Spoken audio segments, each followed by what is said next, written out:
Welcome back to The Deep Dive, the show that takes the source material and turns it into a knowledge shortcut, helping you get informed quickly and thoroughly. Today, we're on a very focused mission. We are diving deep into the electric brand's eBussy, or what most people are calling the X-Booze now. Right, this super compact, modular electric camper van concept out of Germany. And what a concept it is. I mean, it's been called the world's most innovative light vehicle. But our listener today has a very specific goal in mind, using it for sustainable camping, for, extended travel all across Europe. That's right. And a big European road trip, that requires reliability. It requires real range, and it requires support if something goes wrong. So we need to cut through all the beautiful pictures and these, frankly, staggering spec sheets. And figure out two key things for you. First, how would this thing actually handle the realities of European travel? And second, do the company's claims about reliability and, post-sale support, do they hold up? Okay, let's unpack this, starting with just the incredible appeal. Because when you first see the Expos, it just feels, right? It's got this friendly little face. It's all about using the maximum amount of space. It just hits all the right buttons. It absolutely does. And the sources all point out the design is so brilliant because it's so simple. It's a modern electric spin on the classic Volkswagen Type 2. The old VW bus. The legendary VW bus. Yeah. It's a box on wheels. And that's an engineering success in itself, just optimizing that space. But before we get into that, we have to talk about why it went viral in the first place. Oh, yeah. The original name, it was, let's just say it's very memorable, eBussy. eBussy, yeah. Yeah. Short for electric bus system. Which makes sense, technically. It does, but the unintended consequence was that it trended globally because it sounds so much like some well-known slang. You see it all over Jalopnik and Reddit. People were just having a field day with it. It was a massive marketing hook, maybe a bit strange, but it got them millions of clicks. It looks like they've wisely started shifting the branding more towards just Expos now. But good call. So, moving past the name, the big vision for European travel all comes down to one thing. Modularity. This is where the genius is. It really is. The X-Bus comes in 10 different versions. A pickup, a box van, a little dump truck. And the one we care about most, the camper. It's like the ultimate Lego set. The idea is that drivers can literally change the bodywork themselves. And that camper module, for its size, is incredibly impressive. The analysts confirm it's packed with a fridge, a cooker, a sink, a water tank. Even a little TV. Yeah, all of it. And that functionality, plus the small size, makes it seem perfect for Europe. It fits down those tight little village lanes, those smaller campsites. Exactly. It is designed for that specific environment. Yeah. But that focus on, local mobility and being compact leads us straight to the first major hurdle for a grand European tour. Speed. Speed. I know it's a low-speed vehicle, but how much does that really limit you on a long trip? Oh, significantly. The max speed is just over 90 kilometers per hour. So about 55 miles per hour. Right. And that immediately takes motorways, expressways, the arteries of European travel, pretty much off the table. Oof.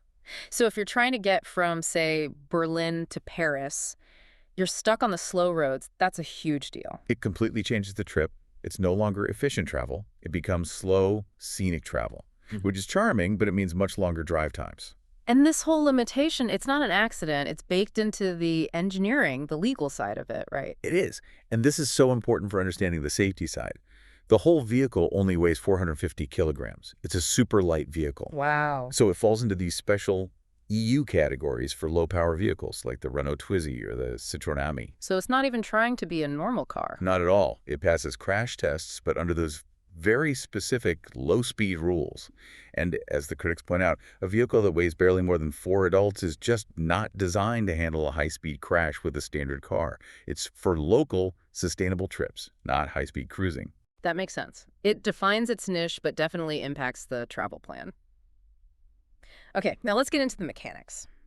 Because this is where the whole concept goes from a kind of functional dream to, well, a scientific puzzle. I have to highlight the motor and the torque figures. They are staggering, and not in a good way. You're talking about that massive contradiction in the specs. This is where the skepticism really starts to feel earned. Okay, so the motors are tiny, 15 kilowatts. That's about 20 horsepower. Right, very small. But the company claims they generate an insane 737 pound-feet of torque. That gap, that spread between power and torque, just don't see that on road cars. Here's where it gets really interesting. When the automotive analysts saw that, They just flat out dismissed it. They didn't believe it. No. With only 20 horsepower, you simply cannot generate that much usable torque. Not in a 450-kilo vehicle, unless you have some incredibly complex, inefficient gearbox, or you're just, misleading people about how you measure torque. Wait, break that down for me. Why is that number so illogical on a light vehicle? Okay, think about traction. What are you going to do with 737 pound-feet of twist? You need immense weight, like a semi-truck or one of those airport tugs we mentioned, just to keep the wheels from spinning uselessly. Or right, the tires would just break loose. Instantly. So on a tiny 450-kilo box, that torque is either completely wasted or the number is just fabricated, the theoretical peak. And multiple reports called these specs stupidly unrealistic and said they make no sense at all. That is a serious, serious red flag. And if the torque is dubious, the efficiency claims are what really sent analysts over the edge. This is where the physics just seem to fail. The standard battery is 10 kilowatts. They claim that gets you 200 kilometers. 124 miles. Then there's an optional 30 kilowatt battery that supposedly gets you up to 600 kilometers. I mean, 600 kilometers from 30 kilowatt sounds amazing for a European trip, but what does that actually mean for consumption? It means a consumption rate of just 5 kilowatts per 100 kilometers. And that level of efficiency for a vehicle, even a light one with passengers and gear, it's nearly impossible. I need a comparison. How efficient is that, really? It's claiming efficiency that borders on science fiction. Take the Renault Twizy, another one of these super light EVs. It's known for being efficient, and it still uses around 8.4 kilowatts per 100 kilometers. So the eBussy is claiming to be almost twice as efficient as one of the most efficient vehicles already out there. Exactly. You're basically claiming the pulling power of a tank with the fuel consumption of an e-scooter.